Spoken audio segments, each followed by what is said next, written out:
Assalamualaikum warahmatullahi wabarakatuh. A'udzubillahi minasyaitonirrajim. Bismillahirrahmanirrahim. Alhamdulillahi rabbil alamin wa bihi nasta'inu ala umurid dunya waddin. Wassalatu wassalamu ala asyrafil anbiya'i wal mursalin sayyidina wa maulana Muhammadin wa ala alihi wa sahbihi ajma'in. Ba'du.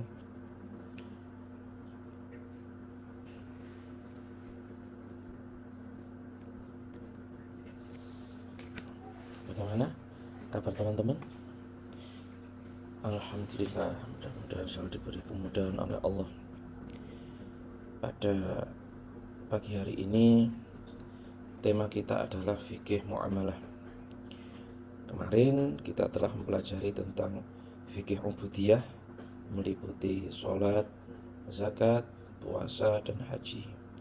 Maka sekarang kita membahas fikih muamalah, yaitu tentang tata cara Islam di dalam kegiatan ekonomi.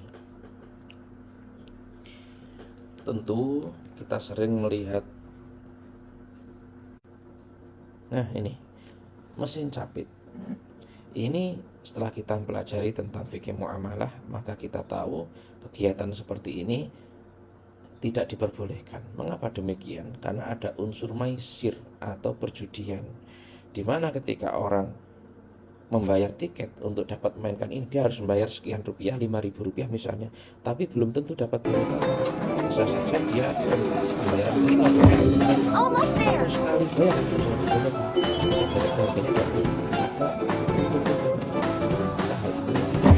Gosh, why?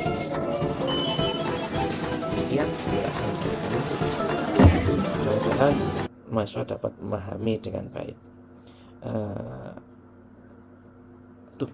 Ada tugas sudah saya kirimkan di WA Group. Nanti silahkan dianalisis kegiatan-kegiatan yang telah saya sampaikan tadi, apakah itu bertentangan dengan syariat atau tidak. Beri argumen yang bagus. Terima kasih. Saya akhiri, Allahumma fiqil aqwam thoriq. Assalamualaikum warahmatullahi wabarakatuh.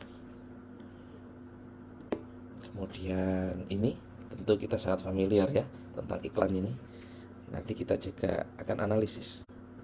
Kemudian ini, kegiatan ini sering kita temui di awal bulan Ramadan, bahkan hingga akhir bulan Ramadan.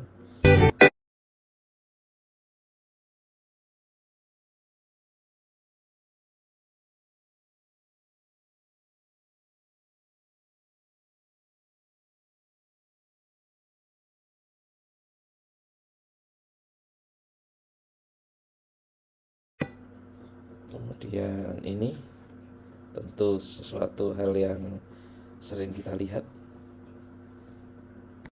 Kemudian ini pasti sering kita jumpai terutama di bulan Juli dan Agustus. Dan ini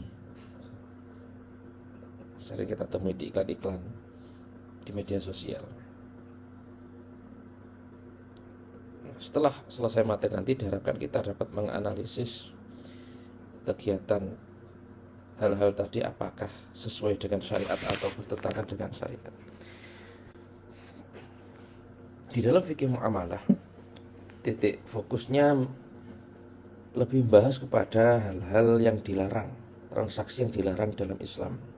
Mengapa demikian? Karena namanya sebuah transaksi ekonomi akan selalu berkembang mengikuti dengan perkembangan zaman.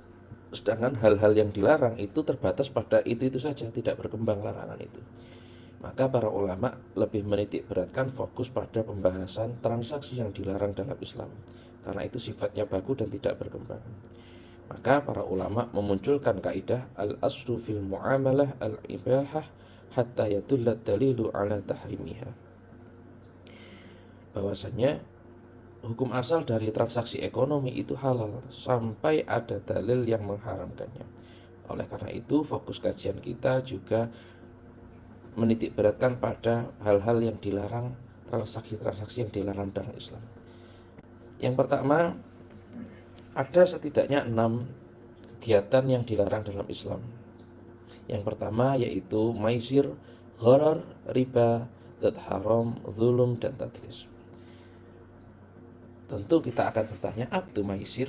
Maisir itu spekulasi, untung-untungan, perjudian, di mana antara penjual dan pembeli itu tidak dapat dipastikan ketika beli akan dapat apa yang dia beli. Bisa jadi ketika beli yang pertama dia tidak bisa mendapatkan apa yang ia inginkan, begitupun kedua, ketiga, sampai pembelian kelima baru bisa dapat. Atau sebaliknya, ketika beli langsung dapat apa yang ia inginkan. Nah, hal ini pasti akan merugikan. Bisa penjual ketika ternyata langsung dapat jackpot, bisa merugikan bagi pembeli ketika harus beli berkali-kali baru dapat apa yang ia inginkan. Namanya maisir, berjudi.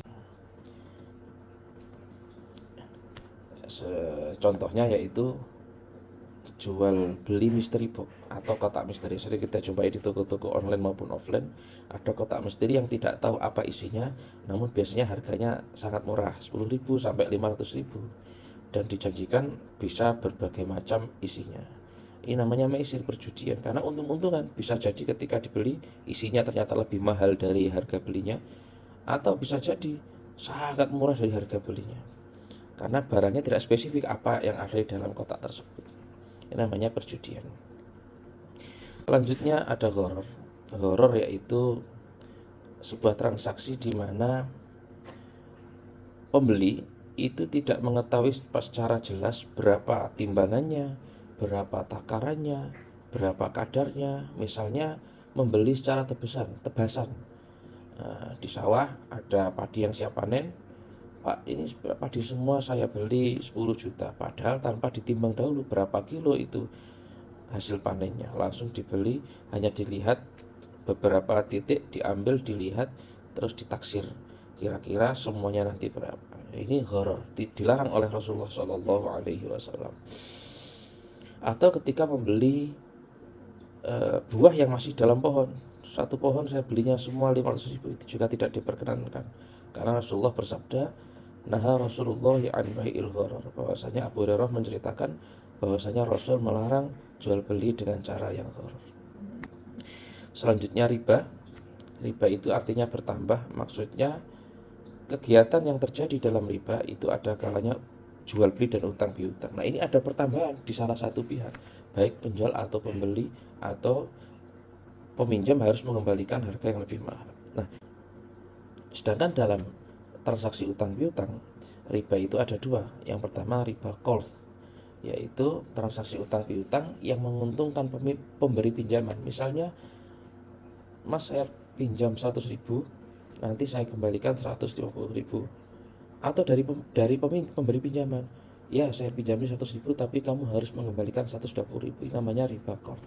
Yang kedua yaitu riba jahiliyah, di mana ketika si peminjam itu tidak bisa mengembalikan uangnya dalam waktu yang telah disepakati, maka akan menimbulkan denda. Nah, ini menjadikan munculnya riba jahiliyah. Selanjutnya ada zat haram, seperti jual beli miras untuk dikonsumsi, jual beli babi untuk dikonsumsi, memperjualbelikan ayam bangkok untuk diadu, kambing untuk diadu. Ini diharamkan oleh Allah Subhanahu wa taala. Kemudian zulum, yaitu zalim kepada pembeli, misalnya percaloan, di mana seharusnya harganya 100.000, karena barang sudah diborong oleh calo, maka konsumen harus membeli kepada calo dengan harga 200.000. Ini dilarang Allah Subhanahu wa taala. Yang terakhir yaitu tadlis, yaitu penipuan. Penipuan atau manipulasi barang. Misalnya orang membeli dengan uang palsu, ini tidak diperbolehkan. Atau membeli beras kualitas A, ternyata yang diberikan adalah kualitas B. Ini dilarang Allah Subhanahu wa taala melalui Rasulullah sallallahu alaihi wasallam. Nah, setelah mempelajari semua, mari kita analisis kegiatan-kegiatan di bawah ini.